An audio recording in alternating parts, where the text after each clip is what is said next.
అక్కడే మాట్లాడాలి, అక్కడే కనిపిస్తాడు. నేను రాజధాని కోసం మాట్లాడడానికి వచ్చాను. తను ఫోన్ ఆఫ్ చేసుకొని తప్పించుకుంటూ తిరుగుకుంటూ శేఖర్ భాష అనే వ్యక్తిని పంపించి మొత్తం క్యారెక్టర్ అసోసియేషన్ చేసుకుంటూ మాట్లాడుతుంటే వెళ్ళనివ్వాలండి. మీరు ఆపకూడదు, దయచేసి ఆపకూడదు, వెళ్ళనివ్వాలి. ప్రపంచంలో ఎక్కడున్నా నేను ఇది ఆగడం అన్నది జరగదు. దయచేసి నన్ను వెళ్ళనివ్వండి, నా రాజుని చూడనివ్వండి, రాజు దగ్గరికి వెళ్ళనివ్వండి. ఆవిడ సినిమా కోసం ఉన్న ఆవిడ సినిమా కోసం వచ్చి ఉంటే ఈ రోజు ఇక్కడికి రాదు. మరి వాళ్ళిద్దరు రోజు రాత్రి ఎక్కడ గడుపుతున్నారు, పగలు ఎక్కడ గడుపుతున్నారు? మాట్లాడుతూ రాస్తారు మస్తాన్ సాయితో మీకు ఎఫ్ఐఆర్ ఉందని చెప్పి చెప్తున్నారు. మస్తాన్ సాయితో ఏముంది అన్నది ఖచ్చితంగా నేను ప్రూవ్ చేసుకుంటానండి. అండ్ అది లీగల్గా ఉంది ఆల్రెడీ. కేసు స్టేషన్లో నడుస్తుంది కదా, కోర్టులో నడుస్తుంది కదా, మేము అక్కడే చేసుకుంటాము. ఇప్పుడు అతను మాల్వి మల్హోత్రాతో ఏం చేస్తున్నాడు అన్నదే నేను ప్రూవ్ చేయాలనుకుంటున్నాను. మరి ఆమెతో ఎందుకుంటున్నాడు? ఇప్పుడు ఇక్కడి నుంచి అయిపోయిన తర్వాత కూడా ఎక్కడికి వెళ్తాడు అతను? ఆమె ఎక్కడికి వెళ్తుంది? మామగారు అని అమ్మాయి వాళ్ళ తండ్రితో మాట్లాడాల్సిన అవసరం ఏంటి ఇతను? అంటే మీరు ఇప్పుడు ఇక్కడికి రావడానికి కారణం ఏంటి? నాకు మనిషి కనిపించట్లేదండి. ఫోన్లు స్విచ్ ఆఫ్ చేసుకొని తిరుగుతున్నాడు. అందరూ ఆయన మేనేజర్తో సహా అందరు నన్ను బ్లాకులు చేశారు, అసిస్టెంట్తో సహా.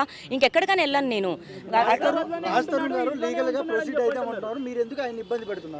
లీగల్గా ఏమని ప్రొసీడ్ అవుతారండి? ఏమని వదిలించుకోవడానికి? 10 సంవత్సరాలు ఏమైనా కుక్క పిల్లనా తీసుకొచ్చుకొని అతనంతా ఉంచుకొని అతనికి ఇష్టం లేనప్పుడు వదిలేయడానికి?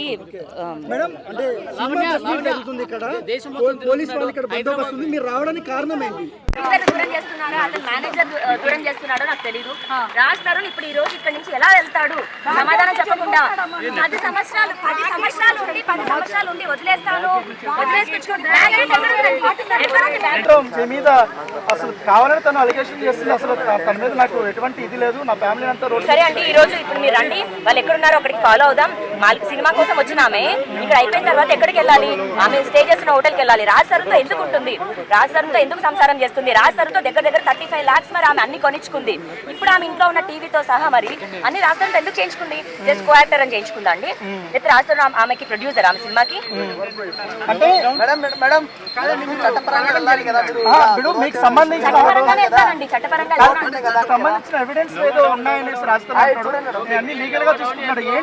అంటే మరి ఎవిడెన్సెస్ మా లాయర్ గారు చెప్పినట్టు మరి మస్తాన్ని రాజే పంపించాడా, నా మీద చేయించాడా అన్నది మరి మీకు అందరికీ తెలియాలండి. మరి మీకు ఏమైనా అనుమానం ఉందా? మీ మీద ఒకరు అలిగేషన్ చేస్తున్నారు ఈ మధ్య యూట్యూబ్ ఛానల్స్ లో కానీ కొన్ని ప్రూఫ్స్ ఏదో తీసుకొస్తున్నారు. మీ మధ్య జరిగినటువంటి ఆ సంభాషణలకు సంబంధించి ఎవరు లీక్ చేస్తుంటారు ఆ వ్యక్తికి? అవి మస్తాన్ పైన కేసు పెట్టాలి అని అన్నప్పుడు జరిగిన డిస్కషన్ అండి అది. రాజ్ తరుణ్ ఎంత ఉన్నాడు, ఎంత చేశాడు, నేను ఆ అబ్బాయికి ఎప్పుడు ఎఫ్ఐఆర్ కాపీ పంపించాను, ఆ అబ్బాయి ఏ లాయర్ ని మాట్లాడాడు, ఏ లాయర్ కి రాజ్ తరుణ్ ఫీజు పే చేశాడు అన్నది అన్ని 100% నేను డేవన్నే చెప్పాను కదండి. మొత్తం అండి అతను వేసే మాస్టర్ ప్లాన్ మీకు అర్థమై ఉంటే దయచేసి నన్ను ఎవరు తిట్టుకోరు.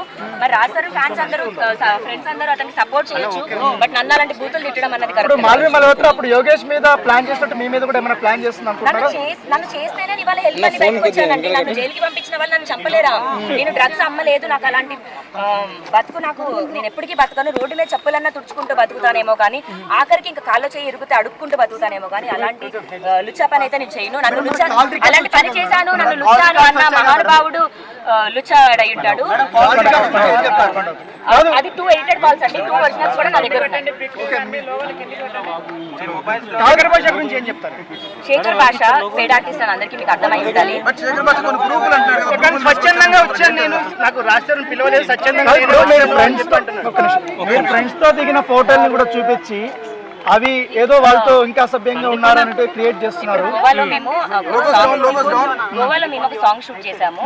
అది ఎలా మ్యాచ్ అవుతుంది అంటే వేసుకున్న డ్రెస్ కూడా మ్యాచ్ అవుతుంది చూడండి. దానికి మేము ఇప్పుడు ఈ రోజు కోసం అని నేను వెళ్ళి ఇప్పుడు గోవాకి వెళ్ళి షూట్ చేయము కదా. మేము 7 minutes సాంగ్ అన్నది షూట్ చేసాము. అది రికార్డ్ కూడా మేము ఎడిట్ కూడా అయింది, బట్ మేము అప్లోడ్ చేయలేదు. నాకు కూడా ఒక 9 Productions ఛానల్ అని ఉంది. నేను షార్ట్ ఫిలిమ్స్ చేశాను. అప్పుడు తీసుకున్న ఒక ఛానల్దే. అండ్ ఆయన ఒక హీలర్ అండి, ఒక థెరపిస్ట్.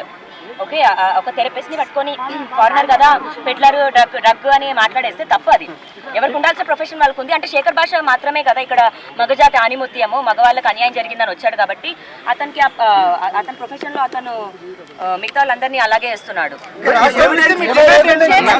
కావాలండి. నేను అతన్ని నమ్ముకొని 10 సంవత్సరాలు ఉన్నాను. నాకు career వదిలేసుకున్నాను, అన్ని వదిలేసుకున్నాను. ఏమీ లేకుండా నేను ఒక ఇంటిలోనే ఉన్న ఒక మనిషిని.